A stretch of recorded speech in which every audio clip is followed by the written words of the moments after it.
I call on the Vice-Chancellor, Professor Brown.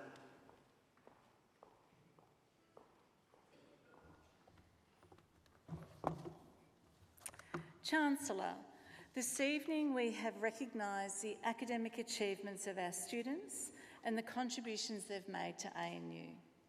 It is fitting that we hear from one of our own graduates who has been actively involved in this community.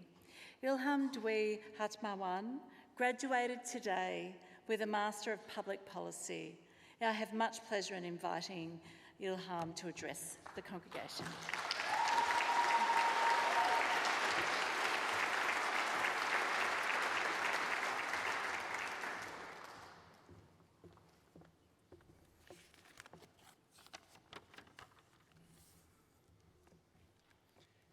Yuma, 15 years ago, I was on a school trip to Borobudur Temple, the greatest Buddhist temple in the world, about 3 hours away from my home in Indonesia. It was for a hunting tourist event. And there, I interviewed an Australian couple who told me my English was very good to them. And then they said if I studied hard, I could continue my education in Australia. And today, here I am, graduating with all of you from the Australian National University. But it is not just my day, it is our day, so congratulations to all of us.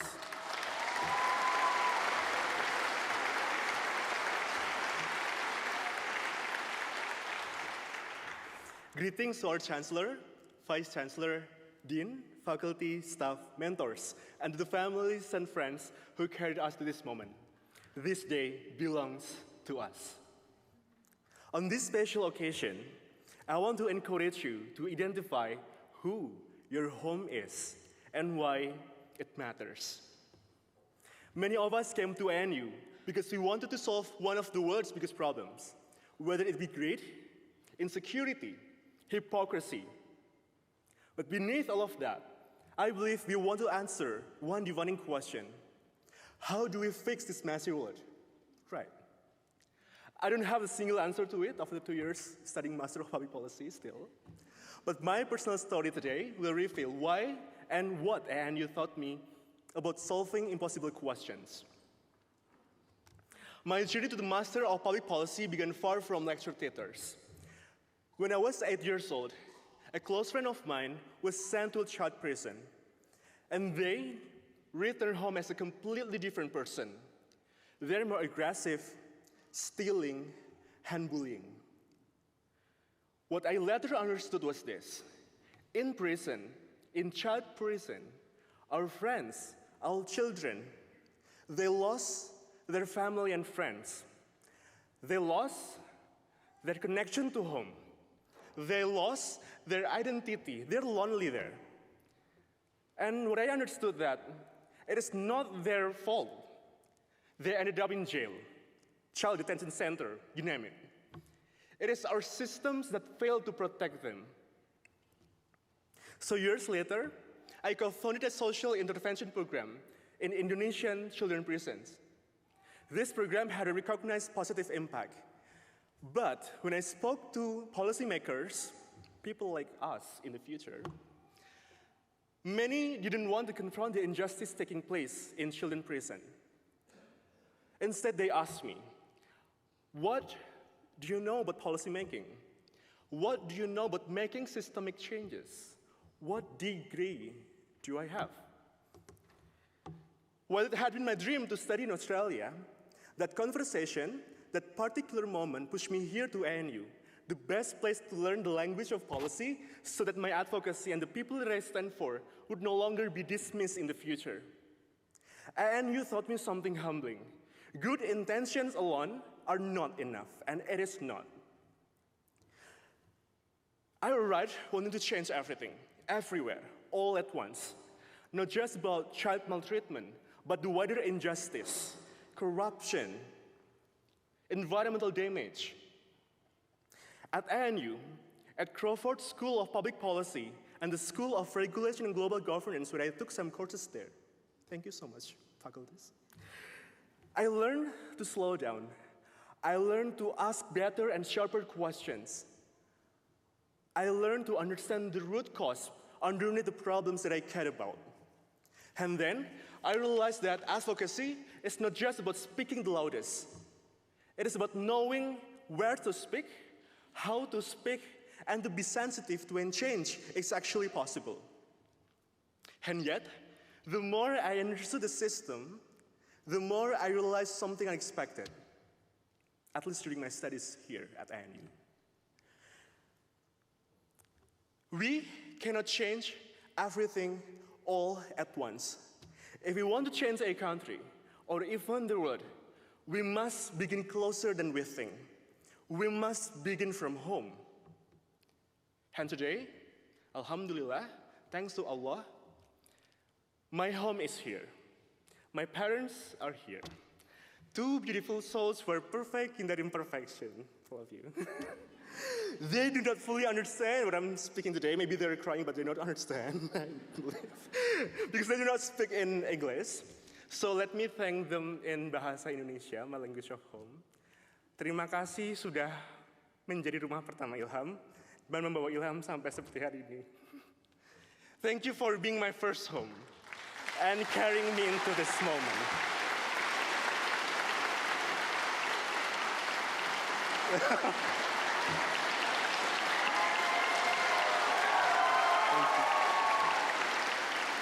You know, they were worried about me going to Australia for studying. But Bapak Ibu, my father, my mother, here in Australia, I have met so many supportive strangers who turn into friends, professors, and community from around the world. And I'm glad and grateful to call them my home to now. Thank you so much, everyone.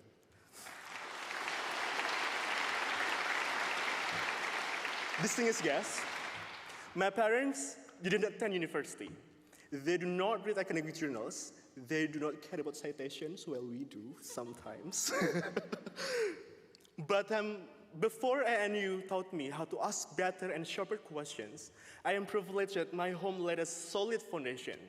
It is the courage to explore what I didn't yet understand, the freedom to be curious, a safe space to fail that we need, and the confidence that their only lived child could live a better life than they did. Their past is maybe their past, but I can start my own future together with all of you today.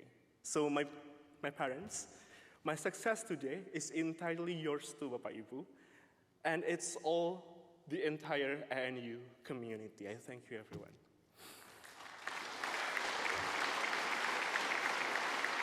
Folks, we have created a lot of memories together here, good or bad, fun or sad. But today, we end our chapter together here. Today, we must open the new page of our book of life. Some of us will fix policies. It's a mission impossible to do if we do it alone. Some will become lawyers.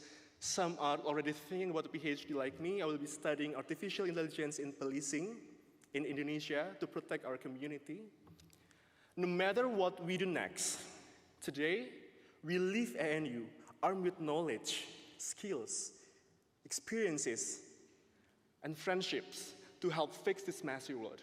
And if one day we lose the strength to carry out our mission, we must return to our sense of home. And if we can find that home, let ourselves be that home for others. Wherever you're heading next, wherever we are heading next, today we pause and celebrate our success, our smiles, our confusions, our devastations, our quiet tears in Chiefly Library, Hancock, in your room, on campus, off campus accommodation, wherever you're crying. Here at the NU, I know you're crying once at least.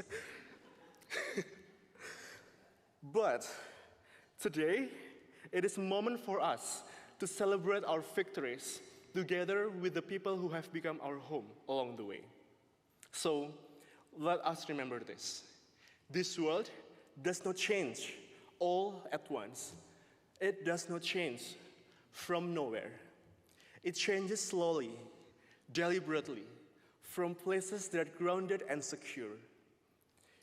It changes when we return and start from our home, whether that home is a family, a community, a set of values, a memory, a university, a country, or the friendships that we build right here at the ANU.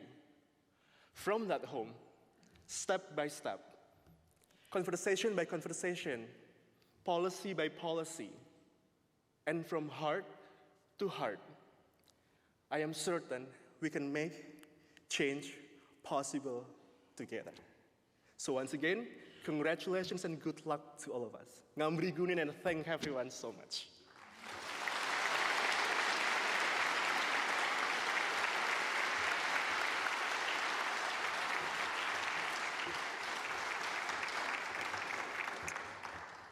Thank you, Ilham. What a wonderful speech of gratitude, inclusion, family, home, and making us all feel that we're part of your new family.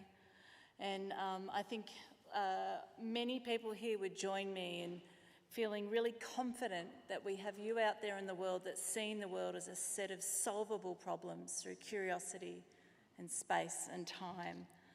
So keep solving our problems. Congratulations on your significant achievement today.